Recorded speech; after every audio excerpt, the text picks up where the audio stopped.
Super ma'am.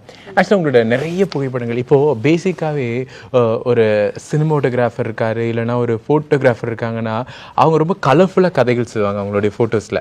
அது நிறைய கதைகளை சொல்லும். ஆனால் உங்களுடைய புகைப்படங்கள் பெரும்பாலும் பார்த்தீங்கன்னா அந்த பிளாக் அண்ட் ஒயிட்டில் தான் இருக்குது. Is there any reason ma'am பர்டிகுலராக அந்த பிளாக் அண்ட் ஒயிட்டில் வந்து கேப்சர் பண்ணுறதுக்கு? And also do you follow any technical aspects like நீங்கள் ஓவரான எக்ஸ்போஷர் சன்லைட்டில் தான் ஷூட் பண்ணுறீங்க, சன்செட்லேயோ இல்லை இந்த கோல்டன் ஹார்ஸ்லேயோ ஷூட் பண்ணுறதில்ல.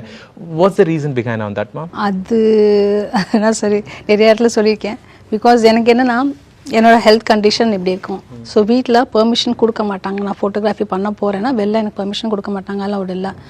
அலோடு இல்லை இன் சென்ஸ்னால் என்னோடய ஹெல்த் கண்டிஷன் வீட்டோட கேரிங்னால அது பண்ண, ஸோ அதை அலோவ் பண்ணலை.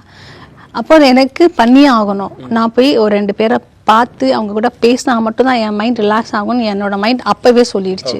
ஸோ அப்போ அதுக்கு என்ன பண்ணுறோம், அப்போ என் ஹஸ்பண்டோ என் பசங்களோ ஸ்கூல் போனதுக்கப்புறம் ஸோ 9 o'clock டைம் அவங்க ஸ்கூல் போயிடுவாங்க. So 9 to 5 I'll be free. அந்த டயத்தில் என்ன வேணாலும் பண்ணலாம். ஸோ அந்த டைம் தான் சூஸ் பண்ணேன். ஸோ அந்த டயத்தில் எனக்கு ஹார்ஷாக சன்லைட் இருக்குமே, ஃபோட்டோஸ் எப்படி வரும்னு தெரியாது, அதை பற்றிலாம் நான் யோசிக்கலை. எனக்கு கிடச்சிருக்க டைம் அவ்வளோதான், அந்த 9 to 5. ஸோ 9 to 5 என்னால் என்ன பண்ண முடியும், கிளம்பு வண்டி எடுத்துகிட்டு கிளம்புன்னு சொல்லிட்டு கிளம்புவேன். ரூட்டெல்லாம் எனக்கு ஒன்றும் தெரியாது, கூகுள் மேப் போட்டுப்பேன், நான் பாட்டில் கிளம்புவேன். போகிற வழியில் யாராவது ரேண்டமாக கிடச்சாங்கன்னா அவங்ககிட்ட உட்காந்து, அது சன்லைட் பயங்கர ஹார்ஷாக தான் இருக்கும். ஆனாலும் எனக்கு என்ன சாட்டிஸ்ஃபைனா அவங்க அந்த பார்க்குறப்ப அது ஆட்டோமேட்டிக்காக எனக்கு எல்லாமே அந்த யூனிவர்ஸ் ஃபுல்லாகவே சேர்ந்து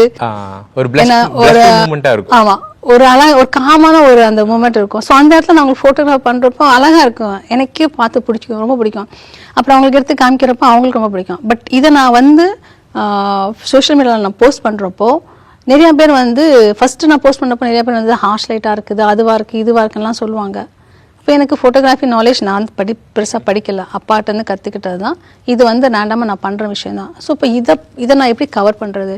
அப்போது அந்த பர்சன், அந்த ஃபோட்டோகிராஃபில் இருக்க பர்சனை அவங்களோட ஒரு மூமெண்ட், அவங்க எவ்வளோ ஹாப்பியாக இருக்காங்க அதெல்லாம் பார்க்க மாட்டாங்க. அந்த லைட்ஸு, அந்த ஷேடோஸ் இதெல்லாம் வருது, இதை தான் பார்ப்பாங்க. அப்போ இதை எப்படி கட் பண்ணுறது? ஓகே ரைட், பிளாக் அண்ட் ஒயிட்டில் போகும். ஸோ இப்போ பிளாக் அண்ட் ஒயிட் என்ன ஆகுதுன்னா அந்த சப்ஜெக்டை தான் சொல்லும், அந்த எமோஷன் மட்டும் தான் சொல்லும். அதை தாண்டி நீங்கள் என்ன சுச்சுவேஷன் நீங்கள் எடுத்திருக்கீங்க அதெல்லாம் சொல்ல முடியாது அதில். ஸோ எனக்கு அதுதான் பர்ஃபெக்டாக பட்டுச்சு.